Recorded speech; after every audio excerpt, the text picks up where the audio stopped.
এখন এমন একটা দ্বীপে আছি যেখানে শুধু সাপেদের রাজত্ব। কিন্তু আমি এর থেকেও ভয়ঙ্কর জায়গায় যাব, যেমন বরফে ঢাকা একটা খাড়া পাহাড়ে উঠবো। আমি পড়ে যাবো, আমাকে নামাও নামাও। এমন একটা রাস্তায় গাড়ি চালাবো যেখানে প্রচুর মানুষ মারা গেছে। আমরা মৃত্যু থেকে আর 7 ইঞ্চি দূরে আছি। ভয়ঙ্কর শার্কদের সাথে কেজ ছাড়াই সুইমিং করব এবং আরো অনেক কিছু। আর শুরু করব এই কেজ থেকে একটা আফ্রিকান সাফারির মাঝখানে, যেখানে অনেক সিংহ, চিতা, হিপো এবং আরো অনেক প্রজাতি যেগুলো আমাদেরকে মেরে দিতে পারে। আমরা এটা কেন করছি? কারণ আমরা পৃথিবীর সব থেকে ভয়ানক 5টা জায়গায় যাব। আমি একটা সিংহ দেখতে পেয়েছি। ও মাই গড, এটা আমরা কেন করছি? আর যাতে সিংহরা আমাদের কাছাকাছি আসে তাই আমি অনেক মাংস এনেছি। এবং কেজের চারপাশেও ঝুলিয়ে দেব। ভাই আমরা বেঁচে ফিরবো তো? কিন্তু আসলে যে কারণে এই জায়গাটা বেশি ভয়ঙ্কর সেটা হলো সূর্য ডুবে যাবার পরে আমরা দেখতে পাই না, কিন্তু ওরা দেখতে পায়। জিমি, ওদিকে দুটো সিংহ রয়েছে। এই শব্দটা তো কন্ডারের মতো লাগছে। না, এটা বিশাল ভাই। সবকিছু রাতে বেরোয় কেন? ভাই, আমাদের সিংহরা পুরো ঘিরে ধরেছে। আমাদের থেকে মাত্র 20 ফুট দূরে রয়েছে ওরা। ও মাই গড, আমাদের দিকেই তাকিয়ে রয়েছে। ও, এদিকেই আসছে। আমার খুব ভয় লাগছে। ও না না, ও আমাদের দিকে আসছে।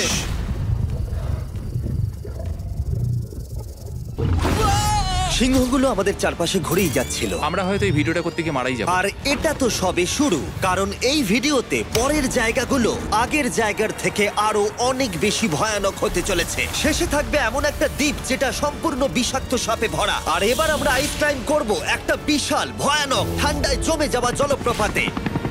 সবাই তৈরি হয়ে নাও, এবার একটা দারুণ অভিজ্ঞতা হবে। এই হেলিকপ্টারটা এখন ফিরে যাচ্ছে। আমরা পাহাড়ের মাঝখানে রয়েছি। আমরা এখানে কি করব? পরে দেখা হচ্ছে। এখন আমরা আইস ক্লাইম্ব করার জন্য তৈরি। আর এখান থেকে ফিরে আসার কোনো উপায় নেই। এই দুটোর মধ্যে যে কোনো একটা পথ দিয়ে এই বিশাল খাড়া পাহাড়ে উঠতে হবে এই ব্লেডেড বুটস আর এই আইস পিক্সের সাহায্যে। আমার জীবনে করা এটা সবথেকে ভয়ানক জিনিস। আমার জন্য প্রার্থনা করো। জিমি, তুমি চাও আমরা এই পাহাড়টা চড়ে ওপরে উঠি? হ্যাঁ, এটা অসম্ভব। সত্যি কথা বলতে আমার মনেই হচ্ছিল না এটা আমরা করতে পারবো। তারপর নোলানের সাথে যা হলো তাতে আমরা আরো বেশি ভয় পেয়ে গেলাম। আমি পারবো না বন্ধুরা, একটু দাঁড়াও। আমি বেরিয়ে যাচ্ছি, আমি পারবো না। তুমি হাল ছাড়তে পারো না। না, আমি পারবো না। আমার বিশ্বাসই হচ্ছে না নোলান এটা করবে। সত্যি ভাবিনি। নোলান কুইট করলো। আমরা কিন্তু প্রায় ওপরের দিকে রয়েছি। তোমরা এখন হাফ অবধি এসেছো। ও জিমি, নিচের দিকে দেখো না। ও মাই গড। যত উঠছি তত খাড়া হচ্ছে। আমার পা, আমি গ্রিপ পাচ্ছি না। ও ও ও, আরে তুমি পড়ে যাচ্ছিলে? ও মাই গড, আমি টপটা দেখতে পাচ্ছি জিমি। এটা আমার করা সবথেকে ভয়ানক জিনিস। আহ! এটা আমি পারবোই। আমাকে ওপরে উঠতেই হবে। দেখাও এটা কতটা খাড়া। প্রায় এসেই গেছি, হাল ছাড়লে হবে না। আর 10% বাকি। আমি এখন কাঁদতেও পারছি না, যদিও এসব করা আমার একেবারেই উচিত নয়। তুমি প্রায় এসেই গেছো জিমি। তবু আমি কোনো মতে এই জলপ্রপাতের উপরে উঠতে পারলাম। আমরা পেরেছি ভাই। আমরা পেরেছি। আহ, কিন্তু আমার মনে হয় নোলান একদম ঠিক করেছে। কিন্তু এবার আমরা দেখবো নোলান লিস্টের 3rd প্লেসে গিয়ে কি করে, যেটা অবস্থিত বলিভিয়ায়। সেখানকার ডেথ রোডে আমরা ড্রাইভ করব। আর এখন আমরা রয়েছি পৃথিবীর সবথেকে বিপজ্জনক রাস্তায়। এই জায়গাটা যে কোনো স্কাই স্ক্রিপারের থেকে অনেক বড়। আমি বুঝতে পারছি না আমরা কেন এখানে এলাম। মিথ্যে বলছি না, এই রাস্তায় অনেকজন মারা যাওয়ার কারণে এই রাস্তাটা এক যুগ আগেই বন্ধ করে দেওয়া হয়েছিল। এই রাস্তায় গড়ে প্রতি বছর 300 জন মারা যেত, কিন্তু আমাদের কাছে গভর্নমেন্ট পারমিশন রয়েছে, তাই আমরা এই রাস্তা দিয়ে যেতে পারি। পারমিশন না পেলে খুব ভালো হতো। চিন্তা করো না, কিচ্ছু হবে না, না। আমার তো চিন্তা হচ্ছে।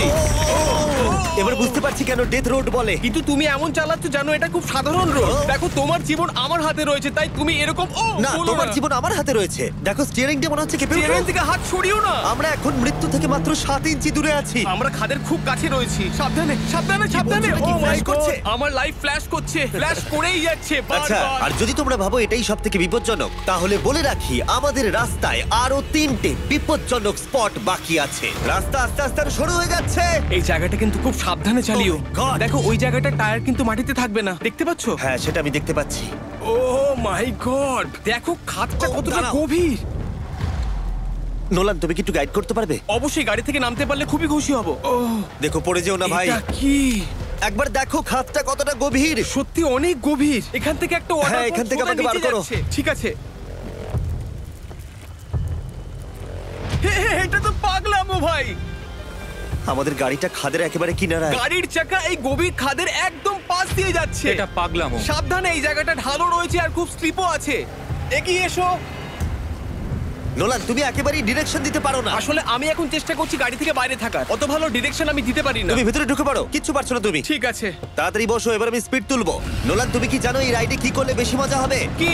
আমাদের brand new festival creamy peanut butter cup খেলে। ও, আমি ভাবলাম তুমি বলবে গাড়ি আসতে চালালে। না, ও মাই ফগ গড। অনেকটাই বেড়ে যাচ্ছে, সামনে ঠিকঠাক দেখা যাচ্ছে না। রাস্তার বেশ কিছু অংশ একেবারেই সাধারণ, কিন্তু বলিভিয়াতে ওয়েদার খুব তাড়াতাড়ি চেঞ্জ হবার কারণে হঠাৎ প্রচুর কুয়াশা মৃত্যুদূত হিসেবে সামনে চলে আসে। আরে দাঁড়াও দাঁড়াও দাঁড়াও দাঁড়াও দাঁড়াও দাঁড়াও, আমরা ধারে চলে এসেছি। আমি ভালো করেছি তো? না, আর একটু হলে কিন্তু আমরা পড়ে যেতাম, খাদের খুব কাছে আছি। ঠিক আছে, তাহলে এদিক দিয়ে বের করি। ঠিক আছে, একটু দূর দিয়ে চলো। হ্যাঁ আরে, ঠিক আছে। ওটা কিসের আওয়াজ হচ্ছে? আমরা অনেক কাছ দিয়ে যাচ্ছি। আমি ভাবলাম সবকিছু একসাথে মিক্স করি আর বের করি আমাদের নিজেদের ফেস্টিভ্যাল কাপ। এই কাপের সব থেকে ভালো জিনিস হলো আমরা পিনাট বাটার জার থেকে সরাসরি বের করে ইউজ করি। দেখো কতটা জ্যাব আছে, এটা দারুণ খেতে। এছাড়াও এর মধ্যে আমরা ফেস্টিভ্যালস চকলেট দিয়েছি। তোমরা হয়তো জানো না, ফেস্টিভ্যালস এর কৃষকদের আমরা যথেষ্ট পারিশ্রমিক দিই। আমরা ফেয়ার ট্রেড সার্টিফাইড বিন ব্যবহার করি। আমরা একেবারেই শিশু শ্রমিক সমর্থন করি না। ও মাই গড, এই তিনটে জিনিসই কোনো আমেরিকান চকলেট কোম্পানি করে না। নোলান, হ্যাঁ এক যুগ তো কেটে গেছে, দেখে নাও ব্রিজটা ঠিকঠাক আছে কিনা। ঠিক আছে। আমি শিওর হতে চাই যে এটা ভেঙে পড়বে কিনা, কারণ আমি মরতে চাই না। নোলান, ব্রিজটা পরীক্ষা করো, সব ঠিক আছে?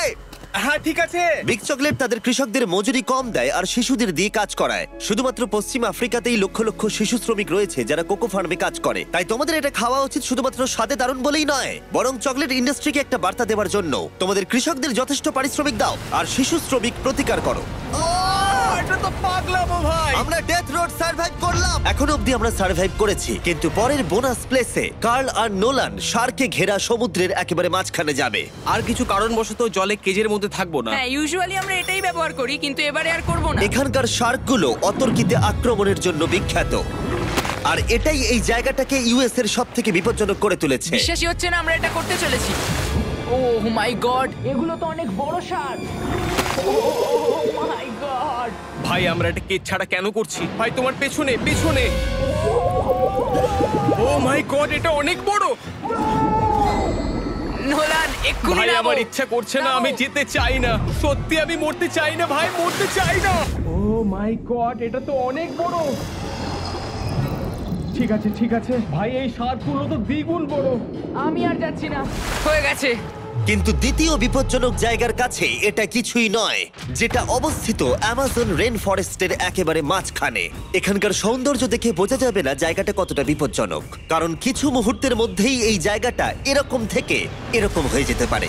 একটু ঝড় বৃষ্টি হলেই এখানে জলস্রোত নেমে আসে এবং গোটা এলাকা ভাসিয়ে দেয়। আর আজকে আমরা দেখব গোকটা ক্যাটারাক্ট ওয়াটারফল, যেখানে জলস্রোত নেমে আসছে 1000 ফুট ওপর থেকে নিচে জলাশয়ের মধ্যে। আর এই মেঘলা দিনে আমার সাথে এসেছে এই যে এরা।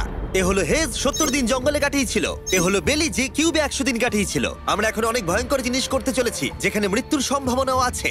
না মানে দাঁড়াও, সেটা এসো, ছিল এসো, না। এসো তোমরা, চলো যাওয়া যাক। আর অনেকক্ষণ পরে আরো অনেকক্ষণ পরে সাবধানে। সব থেকে পিচ্ছিল জায়গায় ট্রেক করা, বিশাল খাড়া জায়গায় যাওয়া যেখানে এখনো মানুষের পা পড়েনি। বেঁচে গেছি। আমরা শেষ পর্যন্ত গন্তব্যে এসে পৌঁছলাম। এটা একটা ওয়াটারফল, দেখতে পাচ্ছ তোমরা? মানে একবার যদি স্লিপ খেয়ে দারুণ পড়ো লাগছে। তাহলে তোমরা শেষ। আর গাইডের সাহায্যে আমরা নদীটা সুরক্ষিতভাবে পার করলাম। এই দেখো, উই! আর তারপরে আমরা কিছু দড়ি সংগ্রহ করলাম, যাতে আমরা ওয়াটারফলের নিচ অব্দি দেখতে পারি। নিচ দেখতে পাচ্ছ? ওয়াও, এটা দারুণ লাগছে। হা! কিন্তু যেমনটা আমি আগে বলেছি, এই জায়গাটা দেখতে যতটা সুন্দর, এক মুহূর্তের ব্যবধানে এটা প্রচন্ড ভয়ঙ্কর হয়ে উঠতে পারে। এখন বিশাল পরিমাণে ঝড় বৃষ্টি শুরু হয়ে গেল।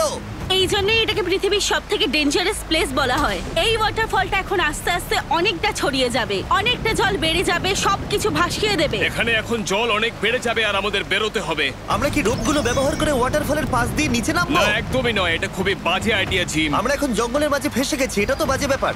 কত রিস্ক আছে। জিমির দিক দিয়ে কিন্তু কাদা আসছে, অনেক কাদা। আর যে কোনো মুহূর্তে এখানে বাজও পড়তে পারি। আর সত্যি আমি চাই না তুমি মরে যাও।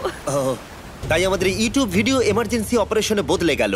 একটাই উপায় আমরা বেরোতে পারবো, একই পিচ্ছিল এবং খাড়া পথ দিয়ে আমাদের ফিরতে হবে। আর কিছুক্ষণ বৃষ্টি হলে এই জলস্রোত সবকিছু ভাসিয়ে দেবে। তোমরা দেখতে পাচ্ছ জলের পরিমাণ অনেকটা বেড়ে গেছে, আমাদের রাস্তাও ব্লক হয়ে গেছে। আমাদের এই দড়ির সাহায্যে বেরোতে হবে, অনেকটা সময় লাগছে। তোমাদের মনে আছে যখন আমি এই নদীটা পার করছিলাম আর হাসছিলাম? হুই! এখন আর একদম হাসি পাচ্ছে না। আমার সত্যি খুব ভয় করছে, যদি আমি পড়ে যাই।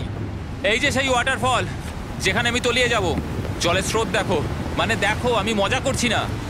এই দড়িটা ধরো আর নিজেকে ঠেলে ওপরের দিকে ওঠো। আমাকে মরতে দিও না। আর অনেকক্ষণ পরে জল আর কাদার বন্যায় ট্রেকিং করে আমরা এই পাহাড় থেকে প্রাণে বেঁচে ফিরলাম। এখন আমরা পৃথিবীর সব থেকে মারাত্মক জায়গায় যেতে চলেছি। আমাদের লিস্টে পৃথিবীর ভয়ঙ্করতম জায়গার মধ্যে 1 নম্বর। আর এই ভিডিওটা সব থেকে ভালোভাবে শেষ করার জন্য আমরা এসেছি পৃথিবীর সব থেকে বিপজ্জনক আইল্যান্ডে। কেন এমন আইল্যান্ডে আছি যেখানে কিলিং মেশিন ভর্তি? মনে হয় আমরা মরবো। Bye bye. এখন থেকে অফিসিয়ালি আমরা কাল অবধি আছি। এটা সত্যি, আমরা পৃথিবীর সব থেকে বিপজ্জনক আইল্যান্ডে সারা রাত কাটাবো।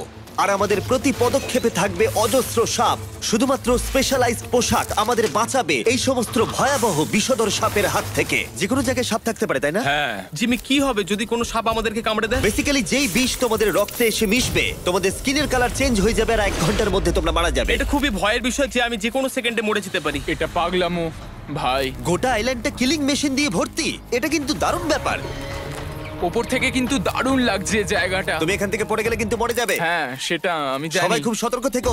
তোমরা হয়তো ভাববে স্নেক আইল্যান্ড নাম বলে এখানে হাজার হাজার সাপ ওপেন ঘুরে বেড়াবে, কিন্তু মাটিতে বসবাসকারী প্রাণীদের সাপগুলো মারার পরে ওরা এখন গাছের পাখিদের শিকার করে, কারণ এখন ওরাই একমাত্র জীবিত শিকার। এখন আমরা অফিসিয়ালি জঙ্গলে প্রবেশ করছি। যে কোনো মুহূর্তে সাপ গাছ থেকে লাফ দিয়ে আমাদেরকে কামড়াতে পারে। এতক্ষণ পায়ের চিন্তা করছিলাম, এখন তো গাছ থেকে সাপ পড়ারও আশঙ্কা রয়েছে। এটা পাগলামো ভাই।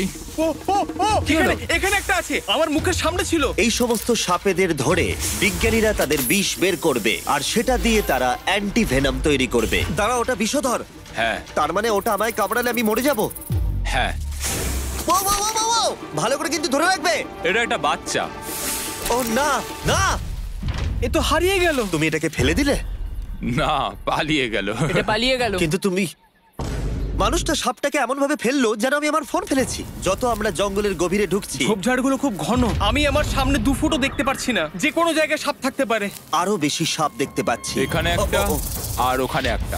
এবার কিন্তু ছাড়বে না, ঠিক আছে? ঠিক আছে। তাড়াতাড়ি ভিতরে ঢুকিয়ে দাও। এই সাপের বিষ কতজন মানুষের জীবন বাঁচাতে পারে? প্রায় 1000 জনের। ও, এটা তো অসাধারণ। সারা বিশ্বের যত অ্যান্টিভেনাম পাওয়া যায় তার 90% ব্রাজিল থেকেই পাওয়া যায়। তার মানে হলো যতগুলো সাপ আমরা ধরবো তত হাজার মানুষের জীবন বাঁচবে। জিমি, ওখানে আরেকটা সাপ রয়েছে।